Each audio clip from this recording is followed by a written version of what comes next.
সম্মানিত ভিউয়ার্স, আসসালামু আলাইকুম। দেশ ও প্রবাস থেকে যারা আমার এই ভিডিওটি দেখতেছেন তাদের আন্তরিক অভিনন্দন ও শুভেচ্ছা। আজকে আমার খামারের আরেকটি ভিডিও নিয়ে আপনাদের মাঝে চলে আসলাম।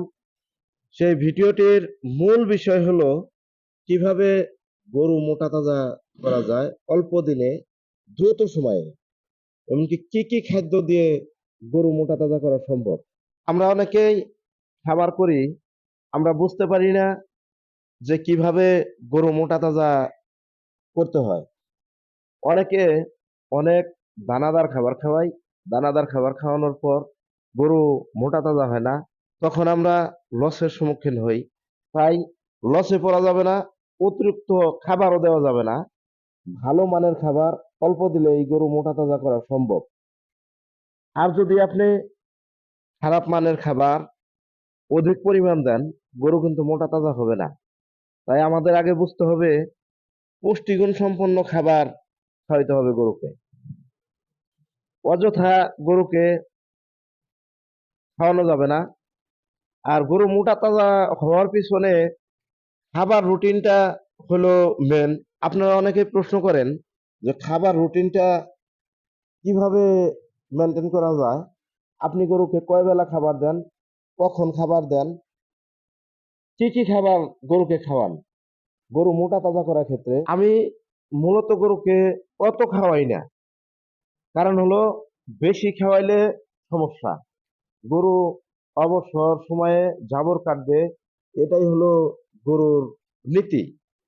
আমরা যাহারাই গরু পালন করি তারা সবাই জানি গরু যতক্ষণ সময় খাবে তো খাবে, আর যতক্ষণ সময় খাবে না, রেস্ট করবে, ততক্ষণ সময় গরু জাবর কাটবে। যা খাইছে ওই খাবারগুলা জাবর কাটবে। এই কারণে গরুকে মূলত রেস্টের সময় দিতে হয়। আর এই যে দেখুন আমার খামারের প্রত্যেকটা গরু কিন্তু শুয়ে আছে, ওই গরুটা এখন উঠলো। আমি প্রথমত খাবার দেই খুব সকালে, সকাল 7টার দিকে আমি গরুকে খাবার খাওয়াই। 7টার দিকে খাবার খাওয়ানোর পর খড়, ঘাস এগুলা যাই কিছু দেই 7টার পর দিয়ে দেই। 7টার পর থেকে 9টা পর্যন্ত এই খাবারগুলো খাই 2 ঘন্টা। প্রথমে আমি সকাল 7টার সময় দানাদার খাবার দিয়ে দেই। প্রত্যেকটা গরুকে আমি 2 কেজি করে দানাদার খাবার দেই। আর তারপর ঘাস থাকলে ঘাস খায়, ঘাস না থাকলে খড় খায়। 9টার মধ্যে খাবার দাবার কমপ্লিট করি। 9টার মধ্যে খাবার কমপ্লিট করার পর গরুগুলো ধোয়া দেই, গোসল করাইয়া দেই। 9:30টার দিকে গোসল টোসল করানো শেষ হয় যখন, তারপর আমি গরুকে আর কোনো খাবার দেই না, গরু শুয়ে যায়। এই যে দেখুন, এইভাবে এই গরু শুয়ে থাকবে 3টা পর্যন্ত।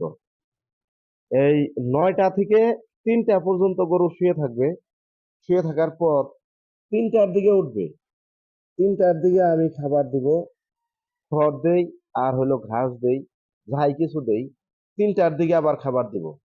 3টার দিকে খাওয়া দাওয়া শেষে 3টা থেকে 6টা পর্যন্ত খাবে গরুগুলা। 6টার দিকে আমি আবার দানাদার খাবার দিই। সেই দানাদার খাবার হলো 25 টাকা কেজি মিক্সচার, যে ভুসিটা, সেই ভুসিটা আমি খাওয়াই গরুকে। আমি অন্য কিছু খাওয়াই না। পাশাপাশি দেখা গেছে হালকা ফিড দেই।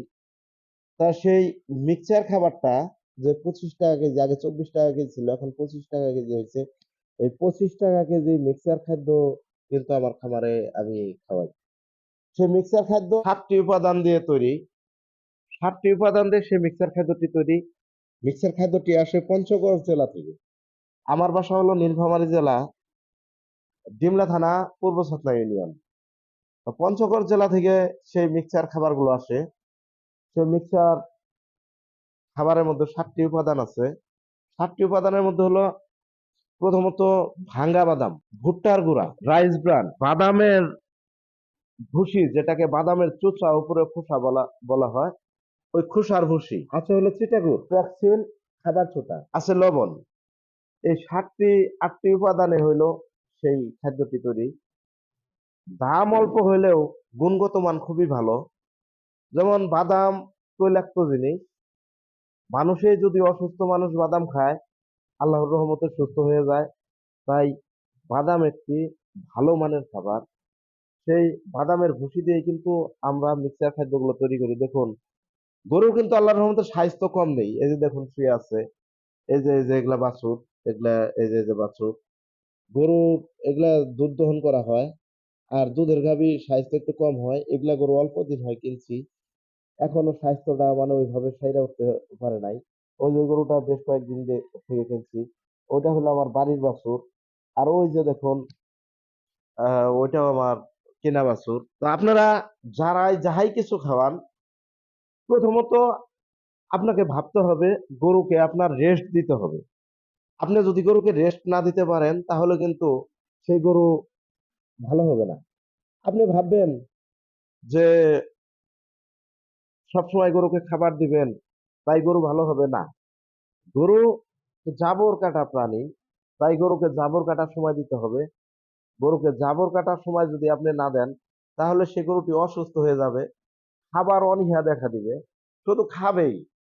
সে পেটের খাবারগুলো জাবর কাটতে পারবে না, জাবর কাটে যে সে ভালো করে হজম করতে পারবে না। তাই আপনারা অযথা বেশি খাবার দিবেন না। অল্প খাবারেই গরুর কিন্তু স্বাস্থ্য ভালো হওয়া সম্ভব, ভালো হয়। কিন্তু আপনার আগে কৌশল বুঝতে হবে।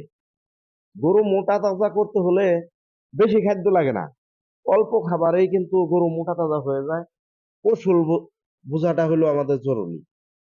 তাই আপনারা যারা খামার করছেন, গরু মোটা তাজা হইতেছে না, গরু শুয়ে ঘুম পাড়তেছে না, তাদের উদ্দেশ্যে বলতেছি, আপনারা খাদ্য তালিকাটা একটা রুটিন মতো দেন গরুকে। রুটিন মতো যদি আপনি খাদ্য দেন, তাহলে কিন্তু আপনার গরু স্বাস্থ্য ভালো হওয়া সম্ভব। অল্প দিনের ভিতরেই স্বাস্থ্য ভালো হয়ে যাবে ইনশাল্লাহ। কারণ রুটিন ব্যতীত কোনো কিছুই ভালো না। আমরা যেমন রাতের ঘুম রাতেই পারতে হয়, রাতের ঘুম যদি কেউ সকালে পারে, তাহলে কিন্তু সেই ঘুমের শারীরিক যে একটা ক্লান্তি দূর হবে না। তাই রাতের ঘুম রাতেই মানায়। আপনারা যারাই খামার করছেন, তারা খাবারটা রুটিন মতো খাওয়াবেন।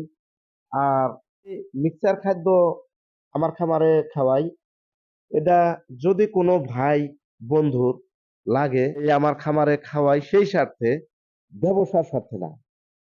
আমি আপনাদের দিতে পারবো, সমস্যা নাই। আমি ওই ব্যবসা করি না খাদ্য। যদি কোনো ভাইয়ের লাগে, তাহলে আমি সরাসরি যে জায়গা থেকে মাল আনি পঞ্চগড়, সেই জায়গার ঠিকানা দেব। সেই জায়গা থেকে আপনারা মাল ক্রয় করতে পারবেন, কোনো সমস্যা নাই। কিন্তু আমি খামার করছি, আপনি খামার করে এগিয়ে যান, এটাই আমার প্রত্যাশা। যারা খামার করে তাদের গরুর স্বাস্থ্য না হলে, যদি খামার করে লস খায়, তাহলে এর চেয়ে দুঃখের বিষয় আর কিছু নাই। তাই আমার এই ভিডিওটি যদি ভালো লাগে, অবশ্যই সাবস্ক্রাইব করে দিবেন। সবাই ভালো থাকুন, সুস্থ থাকুন। আসসালামু আলাইকুম।